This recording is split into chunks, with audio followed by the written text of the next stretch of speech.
Welcome to The Naked Architect. Today we're at the Huff'n'Puff House. When we think about good design, sustainability should always be a key consideration. This beautiful home, designed by Talina Edwards of Envirotecture, goes above and beyond to deliver an aspirational, sustainable outcome designed to Passive House standards. Join us as we talk with Talina and her clients, Pip and Stephen, about what it was like to work with an architect on the design of this wonderful project. So I just thought I'd start with you, Pip and Stephen, and just to ask you about, have you ever worked with an architect before, and how did you come to find Talina? Well, we have worked with an architect before, and but because we wanted to build a sustainable home, we knew that we needed to find someone who really had that sort of expertise. So it was about 8 years ago, and I went onto the internet, and I really trusted what Talina had on her site, and it looked like perfectly what we were looking for. So, and after having a conversation with Talina, I knew we'd found someone who was really committed to delivering on that for us as the clients. So once a client has decided to hire you, Talina, what does that kind of first initial meeting look like with the client? What do you step them through? What do you talk to them about? Yeah, well, the shared values is something that's so important for us from day one, because we want that connection and to be on the same page. It sets a project up for success from that very first meeting. And I remember coming out to site on a very, very hot day. Like, one of our first meetings is usually on site immediately, so that we can all connect to the land, see the space, see those views. Oh my God, you know. And we were out here on a very, very hot day for quite a few hours, I think, because it was wonderful to really explore it together. That initial, we call it a site review meeting, is so important to really get a feel for the place from day one and make sure that we're all on the same page and build that rapport, understand everyone's expectations, and talk about the process as well. Yeah. And did you have an idea for the brief for the house? Did you know what you wanted, or did you work through that together?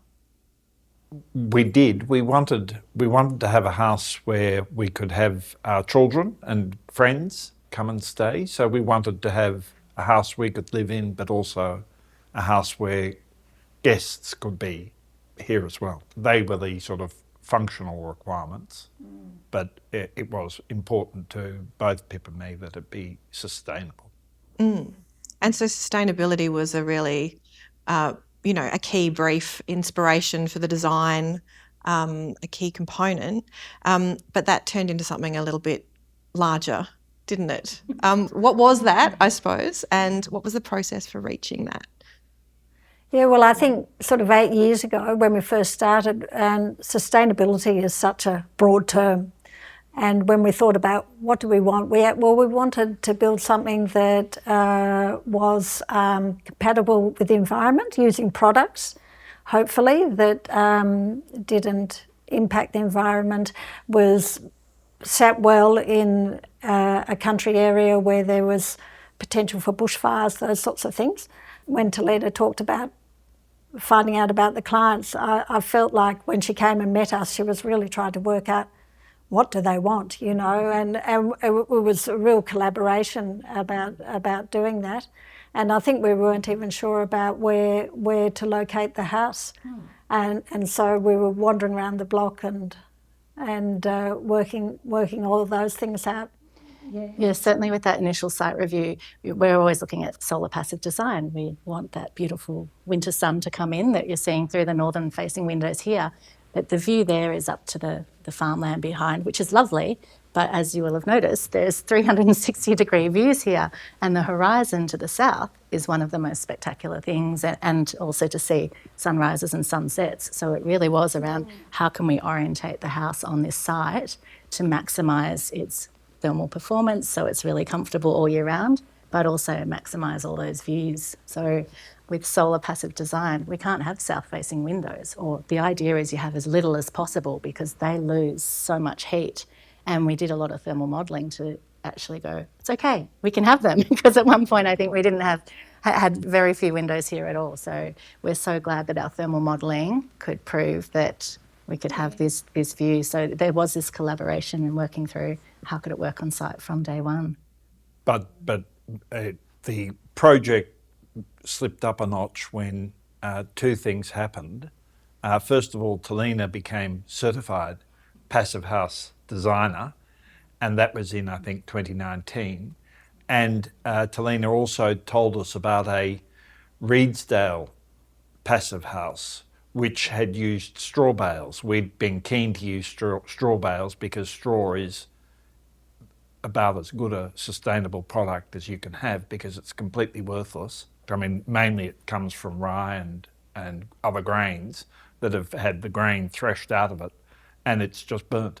And you can make walls with Wow. it. So anyway, this Reedsdale house we looked at, and Talina seeded us the idea that we should have a passive house. So you started looking at, I suppose, locating the house in relation to passive solar principles, and then you decided to go that step further and meet passive house. What does that mean? It became a no-brainer. We're off-grid here, so all the water is collected on site, wastewater is treated on site, and power is generated here too. There is a power line 100 metres, a kilometre away. I think a long way away. I think there's power down the road, but it costs a fortune to connect. Yeah, so it made sense to have all the power here. So to be completely off-grid and reduce the reliance on how much power demand you have, it makes sense to do something like passive house because you're looking at a fabric-first approach, which means your thermal envelope is so well insulated, you have triple glazed windows.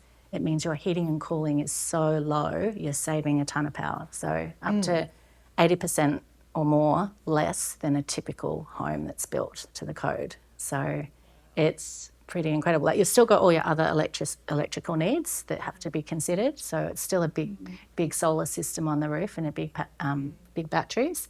And then you also get all of the health benefits as well. And that was a huge thing from the start with Pip and Stephen. The temperature in here is fantastic, and it's incredibly windy outside today, and we can't even hear that necessarily, but we're sitting here in this beautiful space looking at this beautiful view. It's incredible. So what are some of the challenges then of designing to passive house standard, I mean particularly for this site?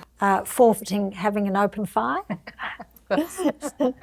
Yeah, that was the original design was for a fireplace where the television and bookcase is. In a passive house, the heat is evenly distributed all around the house. In the evening, you can be anywhere in the space, and it doesn't matter where you are. There's no draft. It's the same temperature, back, front, all the rest of it. Whereas if you have a fireplace, you've got a natural draft because the fire needs to oxygenate. So it's sucking up the chimney. It's just so much better. And for health reasons, you're not breathing in all of that smoke, which is not that good for our lungs, it turns out. That's right.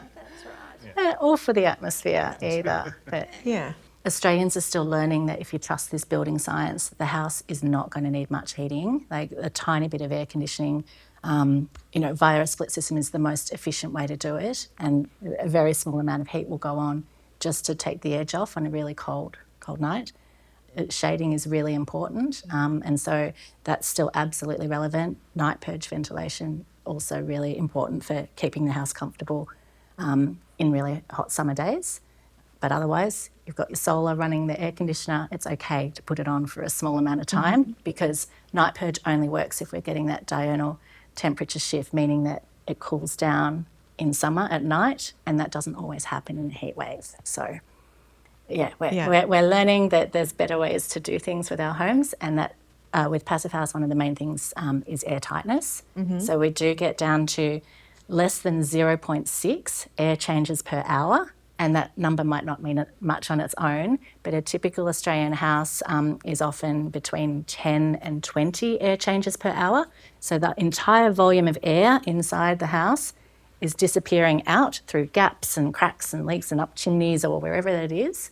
And so then you have to reheat all that air in winter. So you're losing it all. So when you make a house airtight, you can still open your windows if you want to, and we've got fresh air ventilation happening, mechanical ventilation at all times. So it's nice and healthy, but it means your heat is maintained. It keeps it inside, so you stay comfortable. And the other way to put it in perspective, the 0.6 means like the size of a business card is the amount of holes and gaps in the walls, floor and roof. I'm really interested in the straw bale technology that you used in the walls, because I'm imagining a straw bale, but it's not like that at all, is it? The straw bales are compressed in a factory. They're compressed to 104 kilograms per cubic metre.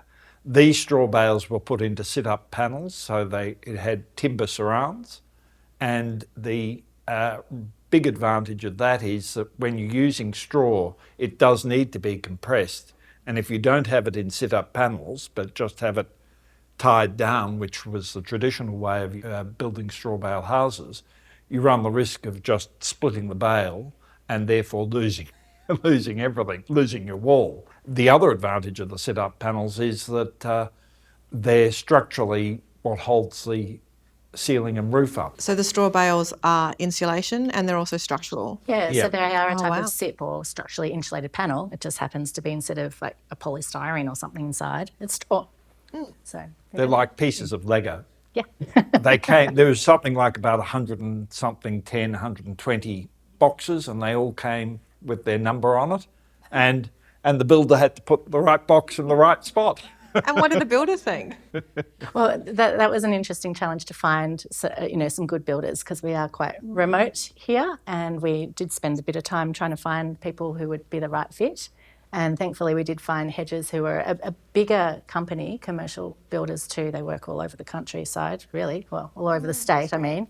But they had a local-ish office, and they were open to it. They'd never done a passive house before, they'd never done straw before, and we were thinking, oh, how is this going to go? But they were great at coming on board and actually going and doing the training. And the straw guys, John Glassford from Huff'n'Puff sit-up panels, he is saying he'd never seen such beautiful craftsmanship with his straw ever. So he was so proud that this had taken it to a whole new level. That's beautiful. Yeah. What a wonderful thing. In terms of, I suppose, some of the challenges of building in a more remote or rural area, like what were some of the other interesting issues that you guys came up against? For the builders, it was quite tough because of the winter there was snow, and it was as a result of their experience of building in the cold winter of Ruffy that they made the suggestion of having a variation, which is the glass porch area, because the wind and the rain meant that it was wet outside the front door and quite unpleasant going in and out. And so it was as a result of that they made the suggestion of putting in the glass enclosure on the porch area, which you were then involved in to make sure that all the calculations didn't interfere with any of the passive house requirements. It was very interesting the way they decided to construct it in a sort of staged way, where the slab was down and they did all of the straw bale sit-up panels and then put the roof on, and were rendering it inside and putting all the windows in. So they worked inside without any internal walls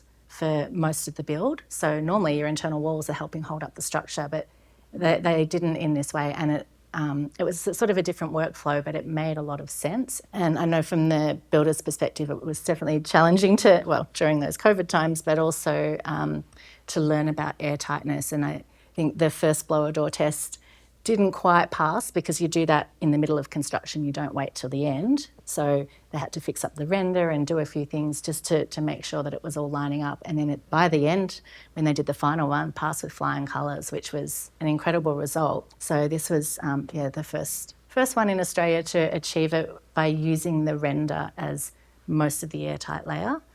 There is also a wrap that you can't see that's hidden in the ceiling and in some of the bathroom walls, and that also helps make it airtight from the inside. And what's a blower door test? What do they actually do? They put if anyone's seen Grand Designs, it's a good place to find it. A big red door goes in one of the doors, like it's a temporary door. It's got just a big fan in it, and they're blowing the air in and out at 50 pascals, which is a measurement for wind, pressure, speed. You're probably better at explaining it. And they just test that to see how it sees how much air is leaking out. So the first test they do, they're often walking around with incense or something that has a little bit of smoke, because you can see where the where it's smoke's going, or just even with your hand you can feel where there's little holes and gaps. And whoever's doing the blower door test is usually also very experienced in doing this, and they help find all the holes and they help seal them all up. Because if you don't get it right at that sort of midpoint, by the end, you're not going to pass. No. And then you won't, not that certification is always the goal, but if you want to be certified and know that it's proving to perform in the way it is, you need to pass that blower door test. So we know that when we build, we often need permits, and we're in a rural location here. What are the different kind of permits that you might need when you build in a place like this?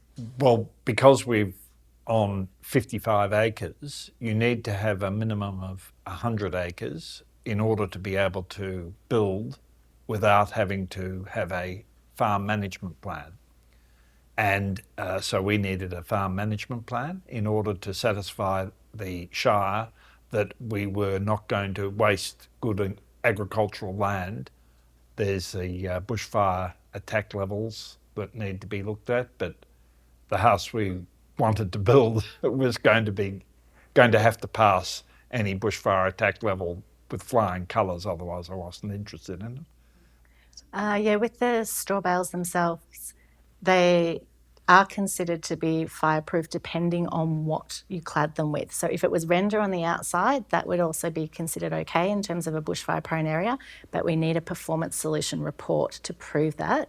In this case, we decided to have the render just on the inside, and that we would put external cladding. So there's a ventilated cavity, rain screen cladding there, and a cement sheet board that is also bushfire prone. So we didn't need that additional report in this case, but we did need one for the structure of the straw bale sit-up panels themselves, because they were engineered by the straw people, but we needed a second engineer to say, yes, that's fine. Straw bale is still not really in the construction code. And I imagine for some clients that would have been, a barrier to doing something, but it seems like you guys had a really fantastic working relationship to meet everybody's aspirations.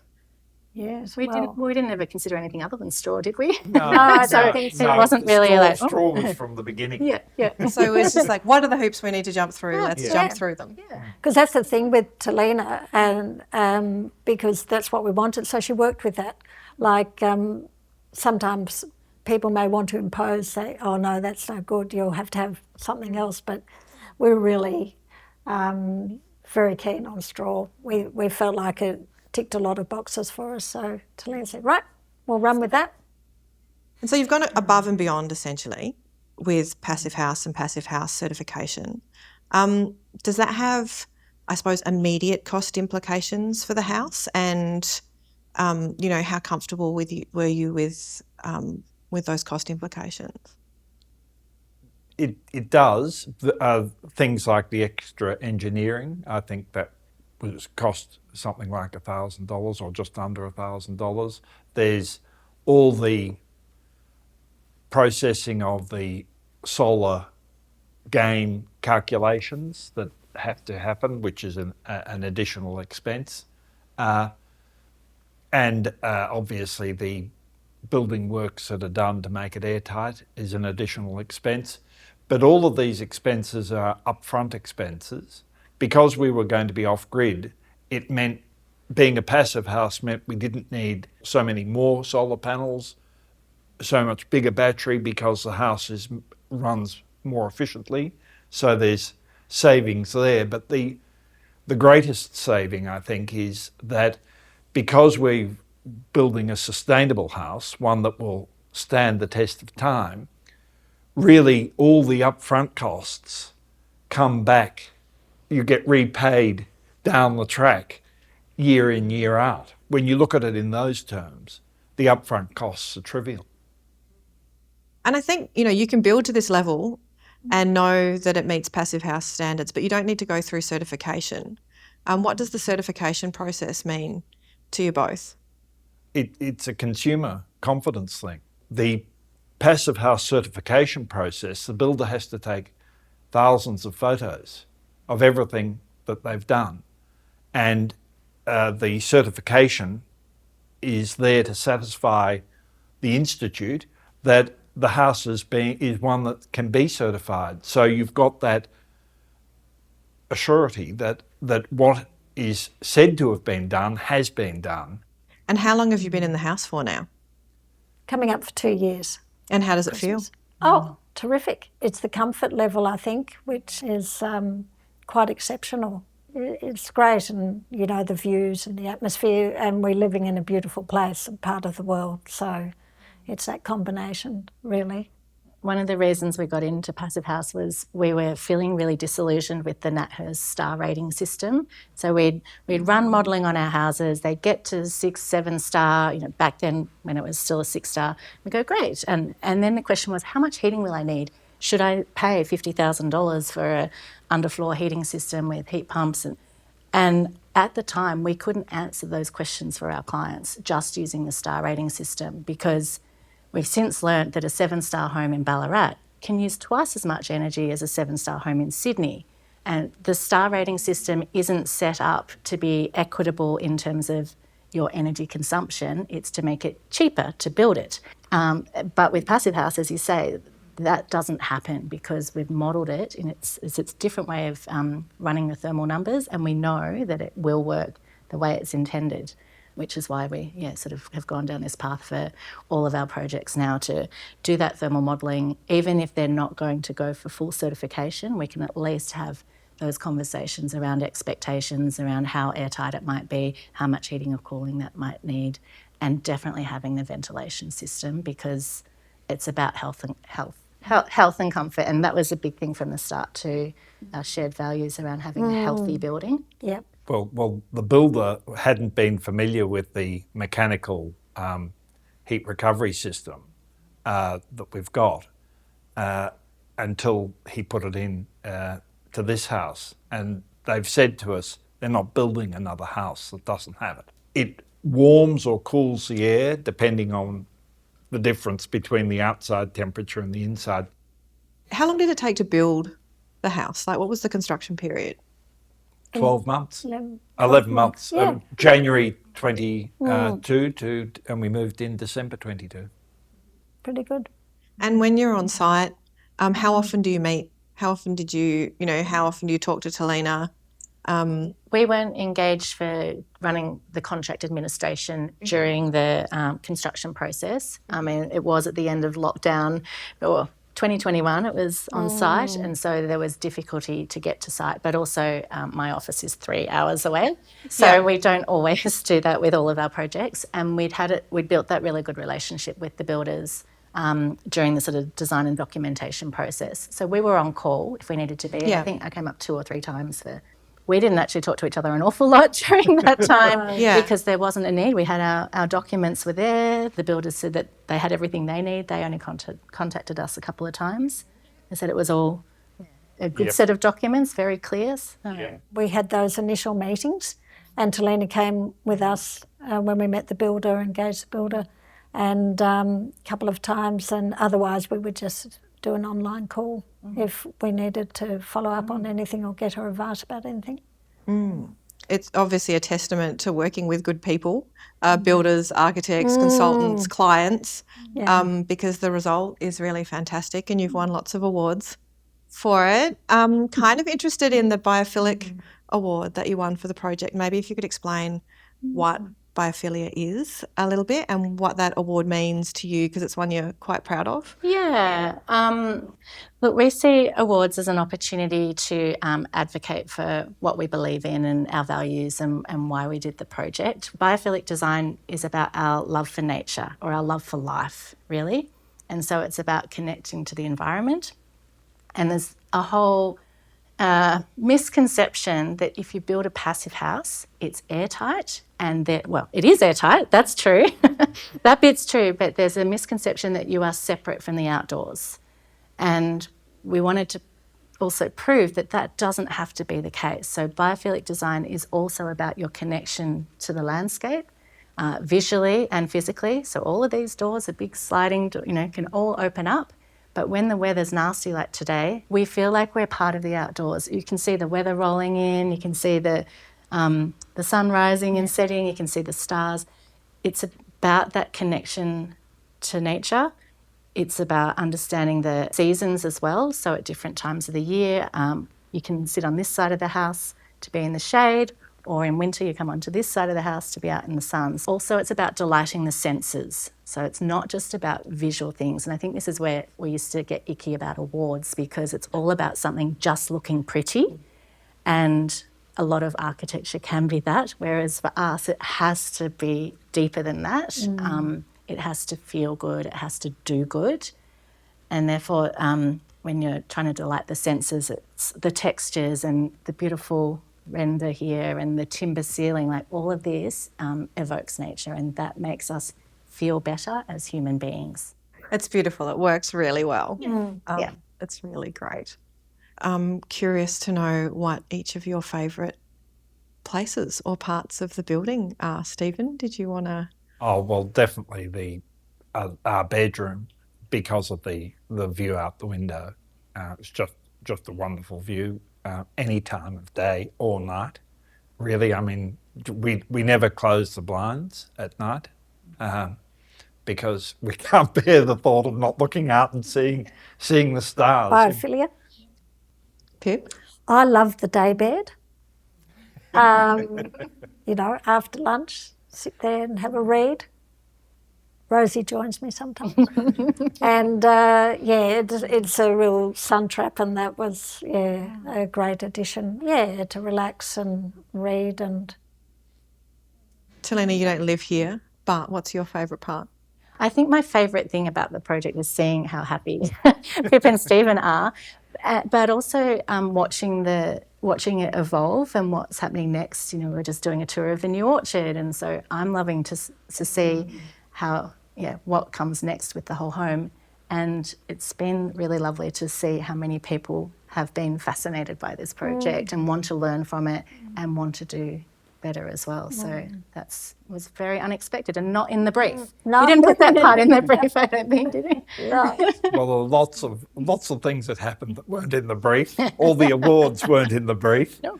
But yeah, one of the other aspects of the house that's been really successful is the guest area, because Pip and I live in this space, and when we've got family and we've got friends who come and stay, and when they stay, they come into this space and they warm it up with their presence, literally, and then at the end of the evening, they go out the door, close the door. We don't hear them. They don't hear us. We're back in our own home, our own space. They're in their own space. We wake up, they come in the morning, and away we go. Works really well. I've remembered too, they sent me photos of birds just out here, and also an echidna coming up right up to the close to the window, and the stories that have been shared that the house then acts like a bird hide, and you can see nature, and we're like, hang on, everyone feels like Passive House is disconnected from the outdoors, but because of the triple glazing, it's so quiet, so you could observe the wildlife from inside, which is wonderful. And of course, if you then still want to hear the birds, you open the window or you go outside and you can hear all their beautiful bird song as well. So you can still have that delight. Well, on that note, I'd really love to thank Talina, Pip and Stephen for sharing this beautiful house with all of us here today. It's a really wonderful space. It feels fantastic to be in, and the views are incredible. Thank you. Thank you. Thanks.